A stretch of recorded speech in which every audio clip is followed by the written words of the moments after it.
Hello, everyone. Um, we are seeing the participant numbers tick up, which is always great once we hit start on the webinar right at 12. Thank you, everyone, for joining us today. My name is Matthew Eby. I'm the founder and CEO here at First Street, and I'll run you through some general housekeeping items before we kick off. Today's webinar, the 11th National Risk Assessment Portfolio Pressures, is a great research effort that my colleagues, Dr. Ed Kearns and Dr. Jeremy Porter, are going to walk through with myself to run through the idea of how do you understand risk for a portfolio of properties? What's the right way to assess that? And what do we know about this risk today? What are we still learning and trying to figure out together? But we'll go through all of the items, the slides today. We have a chat function enabled so that if you have any questions, please, by all means, drop it in the chat. We will do our best to answer as many questions as we can. This is being recorded, this webinar, so we'll send this out at the end of the webinar with a recap for folks to watch it if they have to drop off or weren't able to make it. And we like to make this as interactive as possible. So if Jeremy and Ed cut me off or disagree, that's on purpose because we want to have a lively discussion about it and not just be kind of sending these things out. So if you have questions, like I said, to drop them in the chat, it'll help us foster the discussion and make it more interesting. So with that, I will pass it to my colleagues to introduce themselves. With that, I'll run through the slides and then we'll actually do a demo of a correlated risk product at the very end. So Jeremy, you want to do a quick introduction?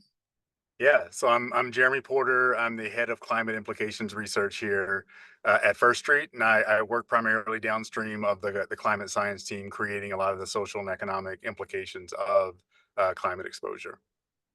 And Ed? All right. Yeah, thanks. And I'm Dr. Ed Kearns, the Chief Science Officer here at First Street, lead our science teams that create the products that describe climate risk and how it's. All right. Thank you, Ed and Jeremy. So let's, without further ado, kick off. I'll pull up some slides and we'll get going. All right. So portfolio pressures. So starting off, we always like to ground ourselves in what are we seeing historically. And we generally like to use the NOAA billion-dollar disasters list to start the conversation. There's two important things to know about this. One is the number of billion-dollar disasters has obviously increased over time.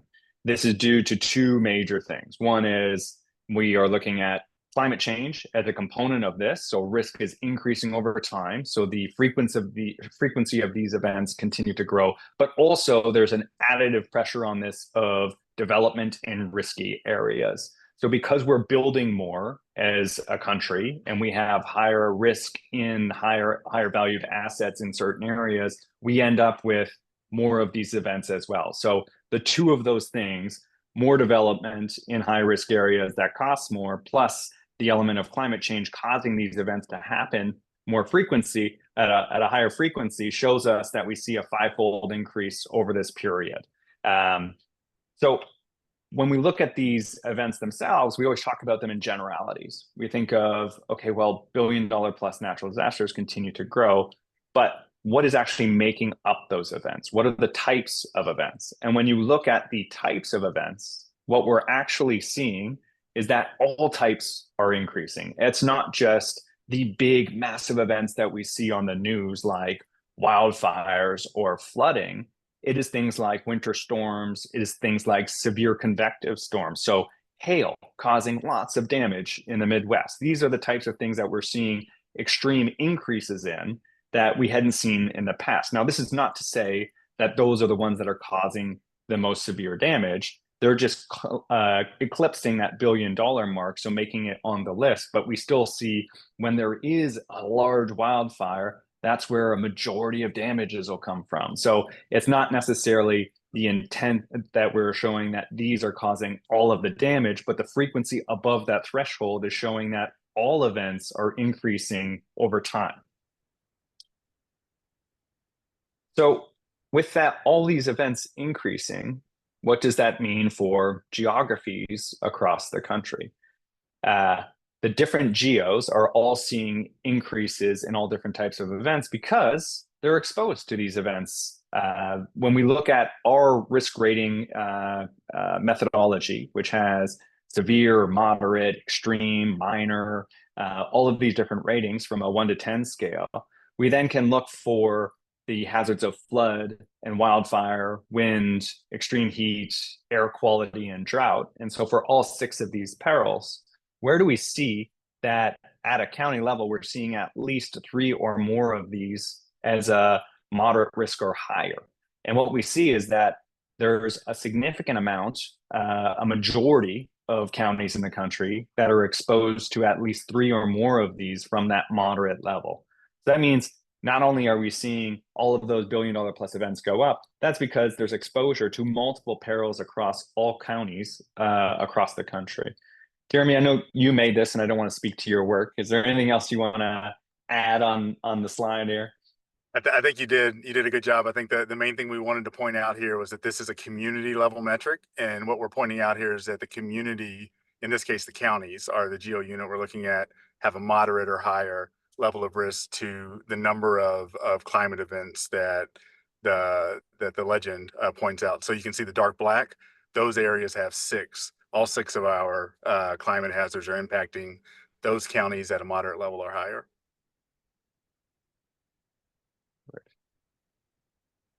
And why don't you keep going, Jeremy? Because I know this is the main finding that we were talking about the other day that is just so interesting when you look at this.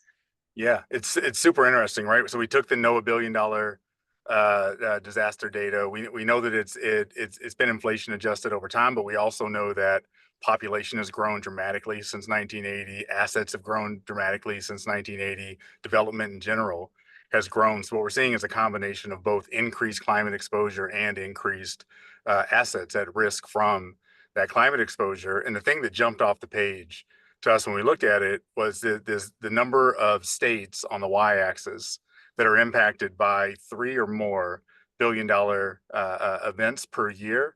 You can look back to 1980, and that number we saw on average, about 3 states have some part of the state can intersect with some footprint of $1 billion disaster. Today, we're seeing over 30. I mean, like a 10-fold increase in the number of states now that are exposed to 3 or more billion-dollar disasters. I think taken with the last slide, we're essentially saying no part of the country is immune from climate risk and pests. In fact, most parts of the country are exposed to multiple types of climate risk. And then this is showing you that the exposure to the severity of those storms is only increasing with the changes in climate and the increases in assets to be damaged. Yeah. And Jeremy, fortunately, we saw an example of this in my home, Asheville, North Carolina, this past weekend. That many people consider Asheville to be a climate haven, but no place is without risk, and suffered a very severe flooding event that is going to take a long time for the people there in Western North Carolina to recover from. Yeah, absolutely. And I think that the other thing that isn't as sharp of an increase, where you see such a massive increase in that the curve on that trend line for the 3+, it's still the 1+ event, right? At least one event in a state happening that's causing $1 billion of damage or more. It's almost at every state where we're seeing that overall. We would expect that every year, every state's going to be impacted by at least one of these events. And if you just look at the raw data in the background, the year 2021, 2022, all 50 states were impacted. In that case, you can see by at least $1 billion event, $1 billion disaster. Yeah. And so what we like to think about here at First Street is how do we model this, right? We don't just like to think about it. That's what we do all day, every day. And the one thing that we talk about all the time is that weather events and severities vary greatly. You can have a year with significant fires or significant inland floods or all kinds of hurricanes or no hurricanes, or you can have really bad air quality as we've seen in previous years, and then everything's fine the next year. And so how do you actually model this out for any given year? How do you understand what are the probabilities of what could happen? And so what we try to do is model out the possible scenarios of what could happen over a 12-month period. This idea of of a synthetic year, a kind of a fake year that is based off of real science on what is the current atmospheric temperature and sea surface temperatures? What are we seeing from historical patterns that are then fed into a different climatological system that we see today? And so this 12-month period, this example that we're seeing on the right is a synthetic year of, well, given what we know about the atmosphere and the current state of science, we could expect that we would see inland flooding like this, and certain hurricanes come up through the coast. And in this example, we show 3 of them coming through, or certain wildfires that happen in certain parts of the country. But you can generate hundreds of thousands of these for different outcomes to understand all of the different probabilities of what could happen in a given year. Ed, I know you generate this for us, so is there anything you'd like to add on the idea of synthetic events? Yeah, the thing I'd add is that, and you touched upon it, I want to underscore it, the fact that there's so much year-to-year variability, what we call interannual variability, in the frequency and intensity of these events, that just using the historic record is not good enough. There's not enough, it's not long enough for us to do a accurate statistical analysis of those more severe and more rare events. And so starting to assemble what Matt called synthetic years. So it's an assemblage of events on an annual basis. And we can create thousands, 50,000, 100,000 of these collections, annual collections of events, and allows us to analyze what the probabilities are of these events affecting every property in the US. Perfect. And that, I think, is exactly how we create the science that then feeds into the data team quantifying what that means for a particular home.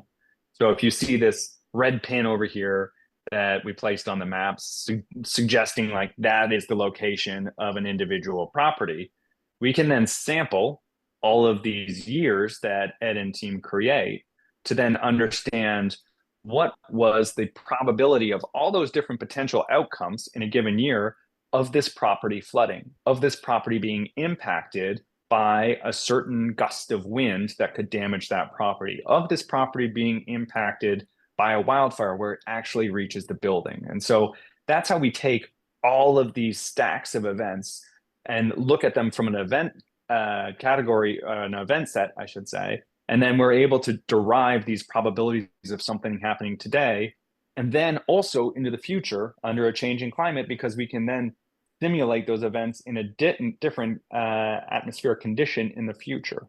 And so that's how we pull all of this together to understand an individual property's risk.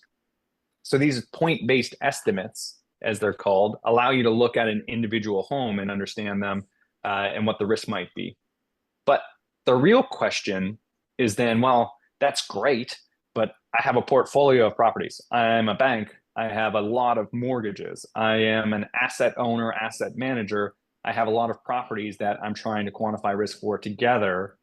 How do I understand? By looking at this map in this simulation here, we have the circles representing the concentration of properties you may have a mortgage on, or you may own, or something to that degree, that you want to understand how likely are these properties to be impacted together? How could they collectively face risk in a given year today or in the future? That's the big question. And this is a random portfolio that we generated. And so there's a couple of different ways to do that. I think I like this example because it makes it very simple for me. And I'm not Ed and Jeremy who have to generate the actual math that goes into hundreds of thousands of potential synthetic years today in the future, and then apply them to portfolios. So I'm just a simple guy that likes to think of how this works when you flip a coin. And so one idea that people have is, if we have this event for this property and it's a 34% probability of flooding, and I have 2 properties and they're both at 34% probability of flooding, why can't I just add them together to understand what the risk would be of those two properties being impacted in a given year? And it's the same concept as flipping a coin. So if I flip a coin twice, both potential outcomes are 1 out of 2. I could get a head or a tail in the first one, so 50% likelihood, head or a tail in the other one, 50% likelihood. If I were to add those properties risks together, it's like saying that my odds of getting ahead on the first one are 1 out of 2. My odds of getting ahead on the second one is 1 out of 2. So let me add those together to understand the probability of getting 2 heads together. And that is 1, which would be 100%. I'm just going to be able to do that, which is not right. You have to understand all of the potential outcomes. So I could get a head twice. I could get a heads and a tails. I could get a tail and a head. I get 2 tails. You get the idea. And by looking at the events themselves, I understand that 3 out of 4 of those scenarios generate 2 head or a head, not 2 heads. And that is a 75% probability. It's not a guarantee. And so that's the idea of what we're doing here is how do you then take a portfolio approach and look at them? You can't just add them. So this approach is taken by some folks, but isn't necessarily the right way to do it. Jeremy, you had any thoughts on the kind of idea of adding probabilities together? Yeah, I think we found very early that when you have the point-based estimates and you start thinking about risk at a specific point in a specific property, we know that those properties aren't going to be impacted by climate disasters all at the same time. If we start to aggregate that data, we vastly overestimate the amount of damages. So by taking this type of an approach, it gives us the ability to rely on historic records to create the synthetic events as Ed and his team do, but then it gives us a much more accurate metric around potential damages. So I think that, to the degree that we're extending the slide that you have here into what we're actually doing, it allows us to actually calculate more accurately what the impacts are. Yeah, and from an event basis, another way of looking at it is if you have 2 homes that are right next to each other, the chance of a single climate event impacting both of them is pretty high. If one of those homes happens to be on the other side of the country, the chance of the same climate event impacting both is very, very low. And the fact of having a similar kind of climate event impacting both is much, much lower also too. So it does take into account that kind of distribution of the properties and the risk. Perfect. And so as opposed to adding up point-based estimates, one of the other solutions is catastrophe models. And so catastrophe models, you may have heard of, they're heavily relied on in the insurance industry. They started after Hurricane Andrew, where they were in their infancy in the 80s, but they really proved out to be the right way to model that level of risk, which people hadn't seen before. They were the only way to actually understand the level of damage and destruction that happened from Hurricane Andrew in the early 90s. And so that has been carried on into the future up into today, where people are still using what are called CAP models to understand the potential impact to a portfolio of properties. And so the idea here is this, what looks like scribbles on the top are all of the historic landfall tropical cyclones in the North Atlantic since 1851. So the historical event set. And what you can do is take all of those events and say, well, here's all the potential outcomes that have happened in the past. And if the past is a predictor of the future, then I can apply my properties to this and understand the same kind of concept that we were talking about with those synthetic years, but using real events. I can then understand what the potential impact to my property would be, or the portfolio of properties, using this exceedance curve down here, or this exceedance probabilities to say, well, in a 1% scenario, 2% of my properties were impacted, or in a 0.2% scenario, 1 in 500, 3.5% of my properties would be impacted by a wind event. So that's roughly how the CAP models work, by using these historic inputs to then model out what today's risk might be.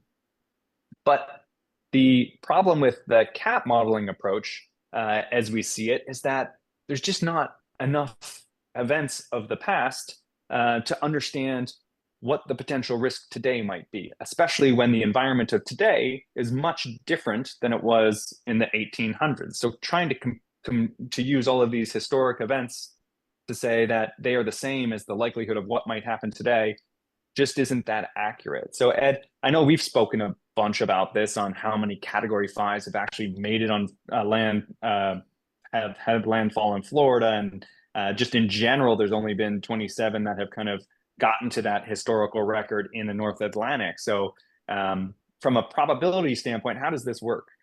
Yeah, so if you're studying only a handful of events, like you said, there are only 4 that ever made landfall as a Category 5. of the 27 Cat 5s that had, they had changed, maybe gotten weaker before they made landfall eventually. But still, this is a very small number of hurricanes, whether you're looking at 5 or 10 or 20, when you're talking about these kind of very impactful events. Luckily, Cat 5s are rare. I'm not complaining that Cat 5s aren't rare, because they are devastating. But we don't have enough of them in the historic record in order to study them. So we have to come up with different ways of creating more of them so we can study them statistically. So one of the things we do is we work with Dr. Kerry Manuel from MIT. He has a method that he's used for many years of creating synthetic hurricanes within climate models, and it allows us to generate more and more tracks of more and more different types of intensities that we can study and create these kind of event sets that we can then work out the probabilistic chances of these events impacting properties. I think, Jeremy, when we were talking about this as well, that idea of using the historic observations as a way to understand what the current risk would be, that idea of, well, it happened in 1980, so it's as likely to happen today, or it happened in 1950, so what would that mean? I thought you had a pretty neat idea. Now it's for illustrative purposes, obviously, but that idea of, well, if we treat all things equal, what does that look like when we have trends that are on the upswing? Yeah. And I think one of the things that we're hearing from people that are working in the climate space, that are managing portfolios, that are interested in property risk analytics, is that the models that they're getting relating to hail damage and severe convective storm damage in particular, they just can't use the historic models. The increase that they've seen in recent years from damages from those types of events is so much higher than the predictions that are coming from those historic models, that they're really just not usable in their models. And what we're showing here is exactly an illustration of what that looks like. So if you just look at the historic record from 1980 to 2022, again, it's just for illustrative purposes, but the amount of damage that's been caused by all of the events over that time period is about $33.5 billion. And if we take just the last 5 years of damages, then we see it rise to over $94 billion. So if we're looking at a historic CAT model that's only taken into account the last 50 years of exposure, say, we're going to severely underestimate our risk and the risk that we hold on our portfolios for storms and events that are particularly being impacted by climate change, and hail and severe convective storms are the one that have been popping up a lot recently. Another example, and we've had a couple of questions I see in the chat about the recent event in Asheville. That as an example of this changing probability is if you look at a lot of the reports coming out of the National Weather Service, coming out of NOAA right now, they're calling it a 500 to 1,000 year event. So that would mean that we would only expect this kind of event to happen once in 1,000 years. But by our calculations at First Street, so we looked at the rainfall climatology, recomputed that. This is expected to become a much more frequent type of event, more like a 1 in 100 year or up to 1 in 500 year storm. But yeah, much more with a much higher frequency, and it's the effect of climate, right? And so that impact is changing the risk, changing the intensity of events, and changing the frequency of events. So it's really a 1-2 punch that we really have to watch out for. We definitely have to try to quantify this. Now, just to follow up on that, there are a few other questions on insurance and portfolio diversification. We're going to get to those in the next few slides, so I haven't called them out yet. But when we get to those slides, we can address those also. Good point.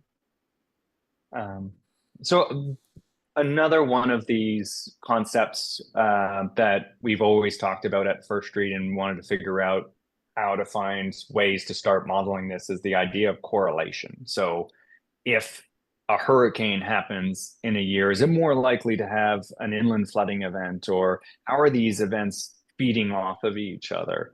I know, Ed, you've done some work, and we've worked with Dr. Jim Cosson and other really talented folks to try and solve this problem. Can you give us a kind of an understanding of what it means, and then also what we've done, which we will talk about in this glorious flowchart of how you've created a model to understand this overall. But why don't we talk about it in the sense of what it is, and then how we actually can quantify this all together? Yeah, and many of our viewers will remember that that Kerry Emanuel and Jim Costin had joined us for a discussion about hurricanes a few months ago. Some of you may remember that. We're continuing to work with Jim and Kerry both today. So one of the big challenges beyond a single event is multiple types of events. What is the chance of having different events impacting the same properties or same portfolio of properties across the country in the same year? And so the way that we can do this is we can look back at history. We can look at the last 40 or 50 years of good measurements that we have, and we can quantify that correlation between flood and wildfire, or drought and hail, or whatever, pick your perils. We can go back and we can measure that. And then we can say, okay, let's understand how that is modulating the risk that we are calculating from the event by event basis, because now we're looking at multiple events occurring in the same year from different perils impacting the same properties. And yes, it is possible to calculate. It's a lot of fun, as the flow chart that's coming up will show. It is a laborious process, but yes, it is possible to quantify this. And we wanted to do this at First Street because we want to have that precision. We want to be able to get down to that, last 10% of what that risk is. What is the last 10% of those costs? Because it is very consequential if you happen to be an investor or a banker, or you're, an individual homeowner. All of this matters. Yes. Yeah, perfect. And so, Ed, leading into that, we've talked about how point-based estimates and adding those up probabilistically just doesn't make sense, but that is a solution that some folks are using, and we want to advise against that. It's a great way to show heat maps and where risk exists overall, but it's not the right answer. And then we talked about limitations of historical events and using those, feeding them into CAP models. We've talked about how the actual correlation of events are really important. And then we've talked about how there's not enough historical events to understand the extreme side, and that you can create synthetic events to then overcome that by creating, given the environment today, what could potentially happen, given the environment in the future, what could potentially happen. But can you give us the 30-second breakdown of the 15 different squares we see on the screen that allow us to understand how we can solve this with a correlated risk model? Yeah, so it's complex when you put it down like this. It's complex to compute, but it's easier to explain. So if you've been following First Street and our work over the last couple of years, you know that we use physics-based models of flood, of wildfire, of wind, in order to create these estimates of what the losses are at every property. So that's the foundation, that physics-based foundation, how climate change is impacting that risk today and how it's going to impact it in 30 years. That's the foundation we're starting from. And then all these event collections, the event catalogs, and these synthetic years that we just described, these are ways of looking at this risk in a correlated way.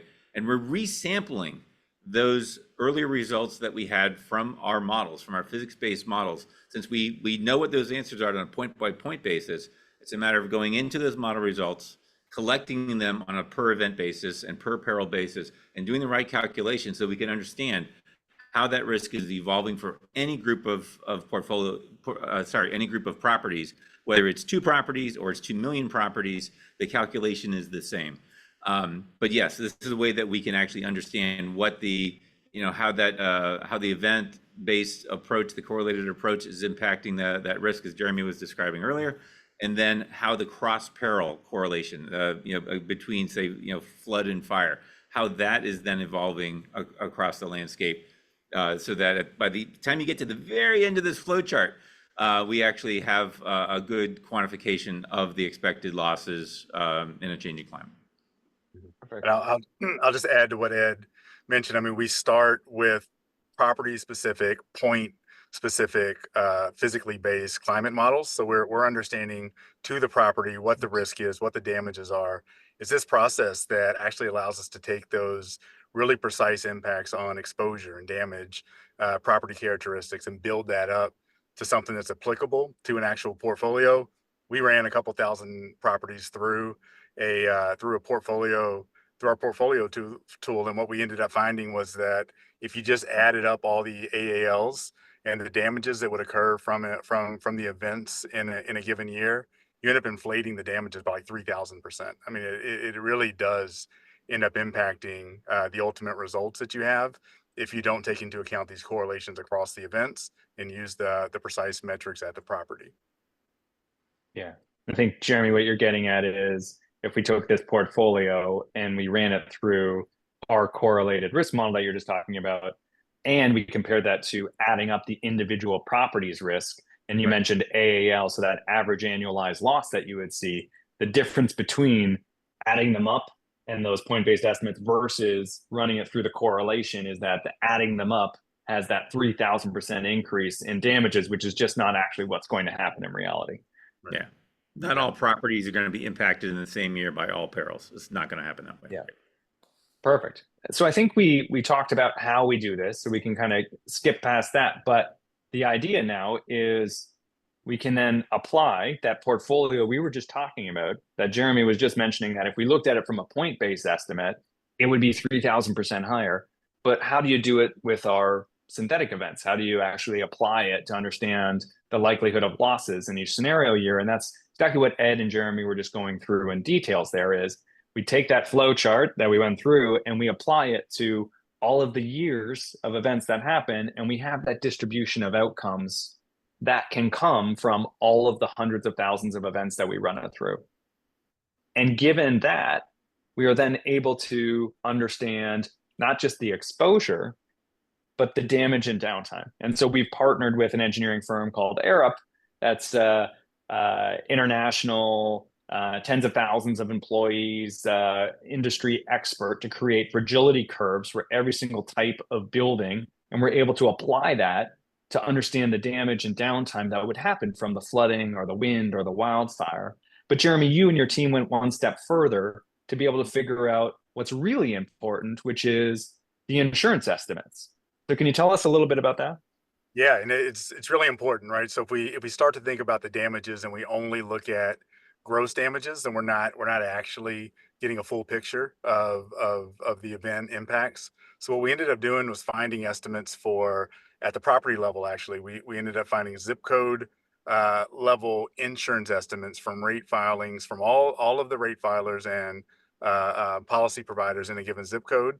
There's information in there on property value. There's information in there on construction year. So we were able then to allocate that zip code level insurance rate filing to actual properties based on the property characteristics that we have in our own data set. And then we can marry that to the actual damage data that we're running through the correlated risk product. So for any given property, we're able to then look at what are the actual damages to this property from its exposure to the correlated climate events that are in our correlated risk model, and then what's the coverage that exists for that property, and what are the premiums associated with the payment for that coverage. So it ends up giving us the ability to do a couple of different things. One, to net out gross damage and net damage, but on the other hand, it also gives us the ability to understand insurance premiums and how much insurance is costing in a given area for a specific property, and what their actual risk-based cost should be from our own underlying models. So you've seen in the news recently, insurance companies not being able to provide actuarially sound rates in a certain area, given regulations in the state. What we're able to do now is try to understand what's that gap between what people are paying for insurance and maybe what they should be paying for insurance in a space. So it's really helpful both on the damage side to understand what the final impact is going to be on the property, but also what the impact is going to be on the homeowner's budget. And I think now the point that everyone's been waiting for us to get to, now that we've kind of looked at, okay, what doesn't work, what does work, how do you build that out, how do you add all these inputs? It's been really interesting over the last few months to run thousands of these portfolios through our models and just look at the different outcomes, I think. And the three things that we've all at First Street really found interesting is that three things emerge as the main trends that we see, the key insights, as we're calling them, around these portfolios. And the first one is that the portfolio makeup matters. And you can say, well, obviously, Matt, portfolio makeup matters. But what I mean by that is almost identical portfolios from the same area can have dramatically different results. And so you'll see that as we kind of play that out with real portfolios, but just selecting properties that have a small amount of risk higher than others in the exact same location, the same type of building makeup, all that stuff, but just a little bit more risk for that portfolio ends up with extreme losses in the tail events in comparison. So how you select and make your portfolio matters. There's some questions around, as an investor, what do I do? You need to make smart decisions that'll bring that tail risk down, and we'll talk about that. We obviously are seeing that climate change increases risk over time. So if you're looking at investments over time, and we'll talk about this, that's a key component that you need to think of, because climate risk isn't increasing in the same way in all areas around the country. And so some places you might expect precipitation patterns to actually decrease versus increase. It's counterintuitive, but that's what might happen. And then the third one is distributed portfolios perform best. So if you don't have a concentration of all your properties in one place, you're going to be much better off from a risk perspective. And we'll dive into that as well. So Jeremy, why don't you lead us off with key insight one on these almost identical portfolios having dramatically different results? Yeah, and we'll run through these three primary takeaways that we found as we work through. But I want to also say, download the report. We have the report on our website. We've walked through all of these different scenarios there and add a lot of color there. So I would say, to build on kind of what we're talking on here, be sure to go to our website and download the report. But this is an example of why portfolio makeup matters. I mean, here we have a random portfolio. We selected just, a random number of properties across the country. And then all we've done, to the question that came in from someone around an investor trying to diversify their portfolio, the only thing we've done is swap out 15% of properties in the same portfolio. Properties exist within the same geographic area, so they're like in the same zip code. They may just be on a high point of the zip code versus a low point of the zip code. So we swapped out 15% of the portfolio for higher risk properties within the same area, which also goes back to the flow chart that Ed created earlier, which basically says that we start with these property specific risk and damages that allow us to build up the correlated risk model from kind of precise and accurate information at the start. So again, we're swapping out just 15%, and Matt, I think on the next slide we can actually show what happens. So when you swap out these portfolios, you can see the exceedance probability for the random portfolio is kind of the orangish brown line on your slide, and then the dotted line is that the exceedance probability for the new portfolio with only 15% of the properties swapped out. And when you look at the metrics attached to that on the table right below it, you can actually see that they have the same exact number of properties, 10,345 properties. Both have about 8.3 billion in terms of portfolio value. But the net damages after we apply insurance to the properties themselves, given their insurance coverage, goes from about 23 million to about 88 million, or almost a 300% increase in the damages. You can actually see Matt was just circling the $65 million in additional damages as part of as a metric related to the actual portfolio value. We see that now with that 15% change, we actually have over 1% of the portfolio value. Our net damage makes up over 1% of that portfolio damage, which is, in a lot of ways, it's a proxy for what the SEC and other regulatory bodies think of as a trigger for materiality and risk to a portfolio. We understand in this case, it's really just a proxy. It gives us the ability to start to understand this is an issue. It's something that should be dug into a little bit further. But you can see you go from not triggering that deeper look into actually triggering that deeper look by only swapping out 15% of the properties. And one thing I'll just point out to people on how you read this chart, if you haven't seen this before, in the insurance industry, they call it the exceedance probabilities. We call it an exceedance curve, the same kind of nomenclature. But what is the likelihood of this thing to happen? And then what is the percentage damage of the portfolio value that Jeremy was just talking about? So a 1 in 5 year event, they're relatively close. But as you get to these tail events, when you hear us talk about tail events, which is the less likely, more extreme, it's relatively flat for this portfolio. You see that portfolio is dealing with the tail risk pretty well, where you see the dramatic increases over time for the dotted line just because of that small change in riskier properties that were added into it. Why don't you tell us about insight 2, Jeremy? Yeah, so insight 2, the change doesn't look as dramatic on the curve, but we've already selected properties. They have a certain amount of risk in our data set. the main point that we want to drive here is that future risk is always higher than current risk, or at least it is in most places across the country. As Matt mentioned earlier, there are some places that are getting drier and won't have as much exposure to precipitation. But on average, this random portfolio that we pulled actually has higher risk in 30 years into the future than it does today. And if you look at the different climate scenarios here, we have the 2-4-5 scenario, the SSP scenario 2, and the SSP scenario 5. 2 is in gray, 5 is in the orange. You can see in both cases, future risk is higher than current risk. And in both cases, the SSP 5 scenario is higher risk than the SSP 2, as you would expect. But on the chart, we've laid it out the same way we did earlier. You can see there's about a 10% increase in damages as you move from today's risk into the risk in 30 years into the future. Yeah. And number 3, without delay, Jeremy, here we go. Bring it home, baby. The last one is probably the most obvious to everybody. A distributed portfolio is safer or less risky than a concentrated portfolio. I mean, we purposefully picked Florida, Georgia, South Carolina in this example to represent our concentrated portfolio. You would expect that a portfolio that only had properties in Florida, only had properties in Georgia, only had properties in South Carolina versus being distributed across the whole country is both potentially in a risky area for certain types of events like hurricanes, but also if an event does occur, your entire portfolio is potentially exposed, as opposed to spreading that out across the entire country. So on the next slide, you can actually see the difference.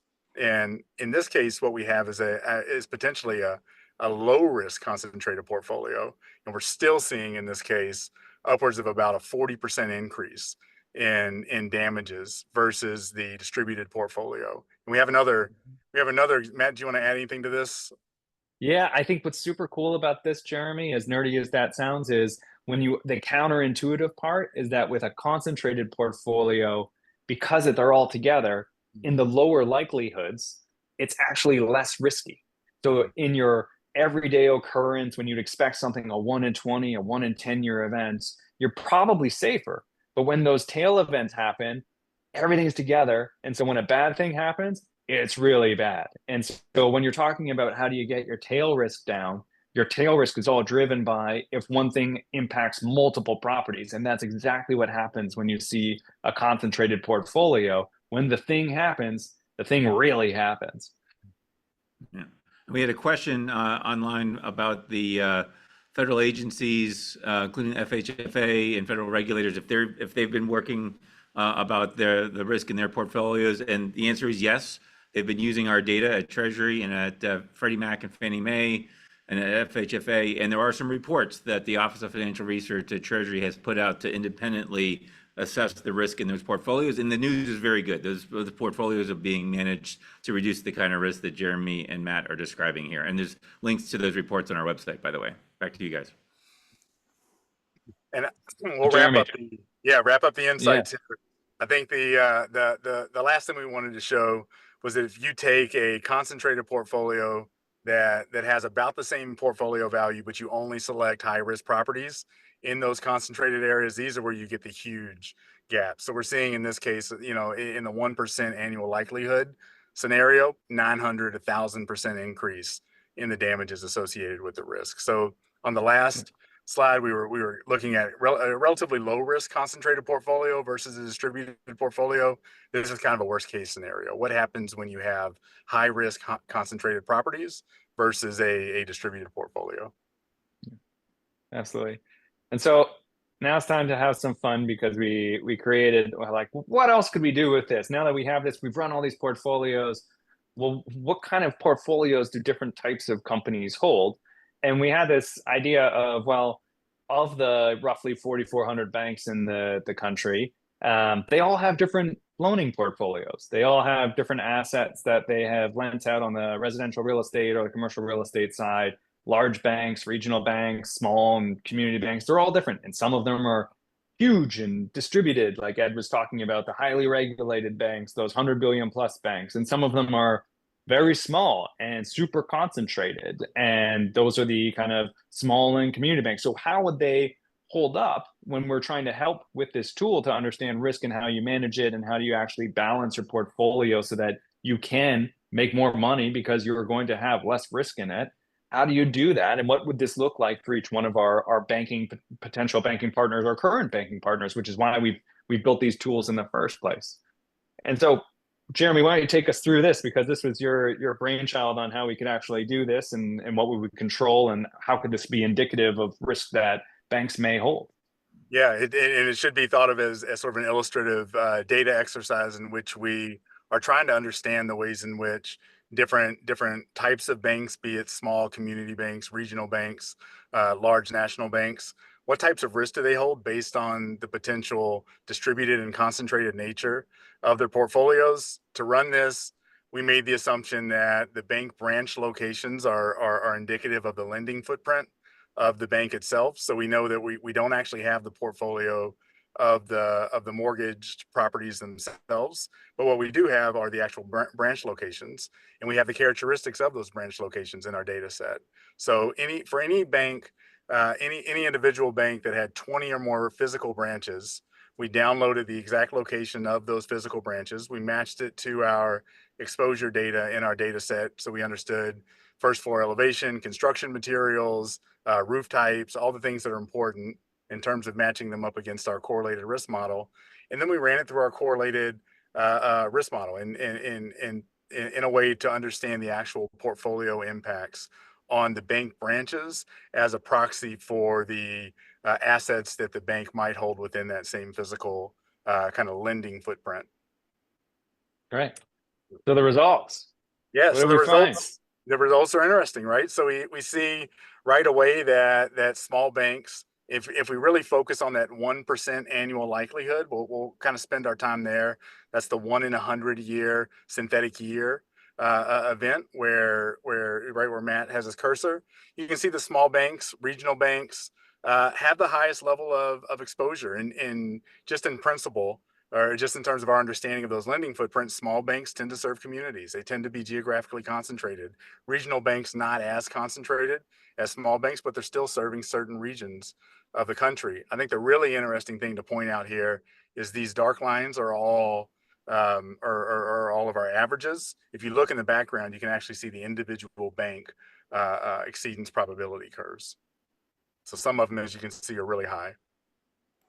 And one other thing we wanted to point out, and again, we're using the SEC's materiality threshold limit of 1% of risk to the portfolio value as an estimate of something that could potentially trigger further investigation to understand risk in the portfolio. We understand that banks are much more complex than that, and we're distilling it down to a very simple metric in this case. But what we see is that community banks and small banks cross that 1% threshold in the 1% annual likelihood scenario. So if our thesis is that distributed portfolios of national banks and regional banks are safer than the concentrated portfolios of small banks and community banks, we're seeing that here. We're actually seeing those small and community banks cross that threshold in the 1% annual likelihood scenario. Yeah, I think what's really important to add here, Jeremy, is what you're saying is it's on average. That means on average, they're all over that materiality threshold from a risk perspective. And this goes to the concentrated geographic nature. These smaller banks, these community banks, they tend to be in the riskier spots too because they're along the coast. And when you look at actual locations of where they operate, they're just operating in riskier areas and they have that concentrated portfolio. So on this first slide that we had was just where are they from a exposure perspective, but then when we look at it as a percentage of their portfolios, as a percentage of the damage that could happen to the portfolios, that's when you see it start to kind of separate from the herd and have a bigger impact on what could be a material financial risk to those smaller banks, given the type of portfolios that they hold. So this is the craziest one, Jeremy. So the red line chart. So why don't you tell us about the red line chart? Yeah, and so the red line chart, these are the individual banks themselves. So we went back and looked at the portfolio of the bank branches as a portfolio for each individual bank. The red lines represent an individual bank. And what we ended up finding were all of these red lines were the banks that crossed that 1%. a materiality threshold, or at least our indicator of that in this analysis at the 1% annual likelihood. So you can see there's a lot of banks here in this case that are actually crossing that threshold. Of all of the banks across the country, we found that there's 191 that had at least 20 branches, 20 physical branches that could be part of our analysis. We ended up finding 57 of those banks cross that materiality threshold. So they represent about 11% of all outstanding loans.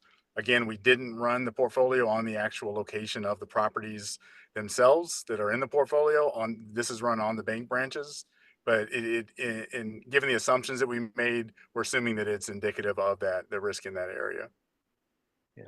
And it's a nice exercise to just run them through and then say, well, this is actually what we're seeing with their tool. And we can apply all these assumptions and really understand what level of risk could happen. And then also you could look at these portfolios and say, given all the properties that are in them or the branch locations, what if we divested, in quotes, from a certain number of branches? What would we see happen to those tail risks? And you see them come down dramatically. So you can start making selections and optimizations around these things, which is just shows how you can actually manage your portfolio. So it's not to say this is the risk that everyone holds and that's the problem. It's you can actually understand where the risk is and what's driving these tail events, so you can actually pull these things down and make them more profitable in the future because you're taking risk away of what could happen. And I'll just make a point on the last slide. We had a question. Large banks are 100 billion in assets or more. Regional banks of 10 to 100 billion in assets. Small banks 5 to 10 billion in assets, and community banks were below 5 billion. Any of the credit unions and banks were all included in the analysis. Most of the really small banks and credit unions ended up getting dropped because they didn't have 20 physical locations to run through the portfolio analysis. Right.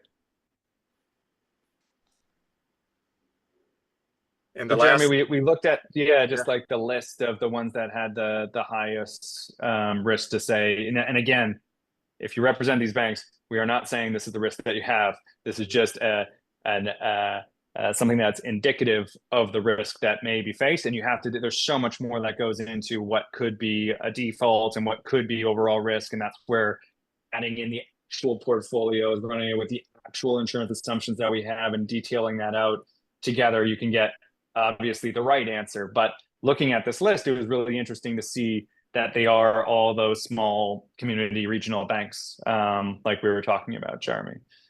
Yeah, and I think we found a couple large banks that crossed the threshold. They tended to be closer to that 1% metric in general because of the distribution of their portfolios. But really, it's important for all banks to be able to run their portfolios through this type of tool to be able to understand what kind of risk they hold on their books.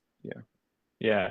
And this Camden bank that was at the top was also an interesting one, because we said, well, just geez, like, why does that stick out from a branch location so much higher than the rest? And I think, Jeremy, what we found was that it's a couple different things, right? It's that not only is it in a high wind risk area, but there's the small nuance of where there's flood risk and not insurance against it. And where we would see that for residential properties would be where there's a lot of flood risk in our model because of precipitation. Ed, you were talking about this earlier on.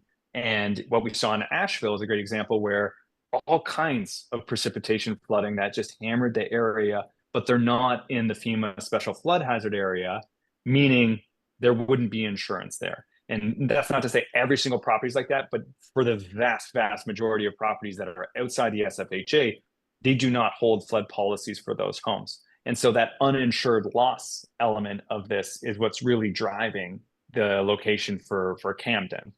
Jeremy, anything to add there? Sorry if I took the punch or the kind of the overall points you're going to make away. Nobody wants to hear me drone on the whole time about that.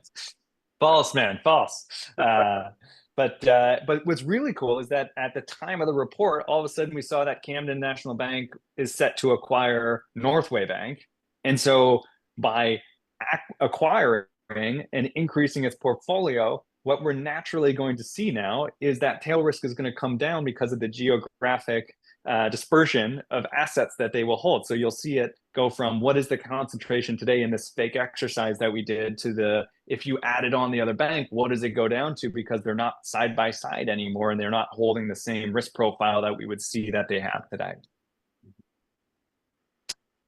So with the last few minutes, I am going to take the time to just show you guys what this means for First Street overall when we're saying we have these models. So when I say we have these models, I mean we actually have now integrated this First Street Enterprise Suite into our tool for anyone to run real time what their actual risk profile would look like for property. So I'm going to drop in a predefined CSV of properties here. It's a small amount of properties, so it'll run pretty quickly. But what's happening right now when I do this is I've put in a CSV of addresses or lat longs, and it's pulling all of the information for those properties into our product to run the correlated risk model against it. So this idea of climate risk financial modeling, looking at exposure, damage and downtime, looking at the macroeconomic variables that Jeremy was talking about with insurance and climate migration, as well as this climate scenario analysis, are all the things that you're able to do once you upload your portfolio in. So there's 135 properties. I'm going to continue. I'm going to give it a great name, like this is great. And then I'm going to import them.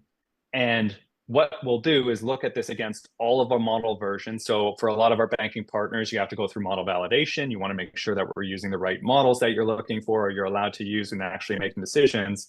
And then what you'll see is that this is going to be running because, as Ed mentioned, all of those squares on that amazing flow diagram flow chart to run. Did it all. Yeah, right. You need big computers to run this, even if it's only a few hundred properties that we're looking at. So whether it's the exposure, the scenario analysis, or the macroeconomic impacts, it takes time to generate. So I'll just go to a demo that we gave to our board a few weeks ago, and we can look at this portfolio. And the first thing you'll see is all of the exposure that you see within a portfolio. So how many properties are exposed to flood today and in the future? How is that compared to the FEMA special flood hazard area, which is the blue line? What is the national average? So this is a portfolio that has less risk than the national average. What does that look like for wildfire or wind? What likelihood do we want to look at? What comparison year? What SSP do we want to look at? And we can look at then, well, how many of those properties would actually be damaged by those events? So not just exposed to them, but also damaged. You can get a sense of that for your portfolio. And then what does this look like from other perils that wouldn't damage the property, but would change that quality of life, that would feed into the macroeconomic variables we have of migration or other impacts around quality of life and labor force and demographic composition.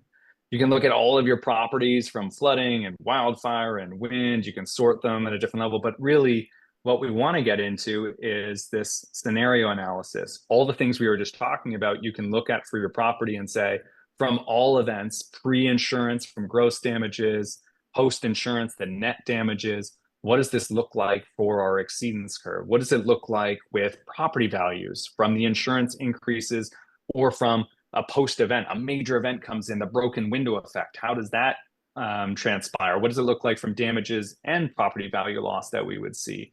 What are those macroeconomic components around value loss from insurance increases or the macroeconomic impact from migration, like I was just talking about?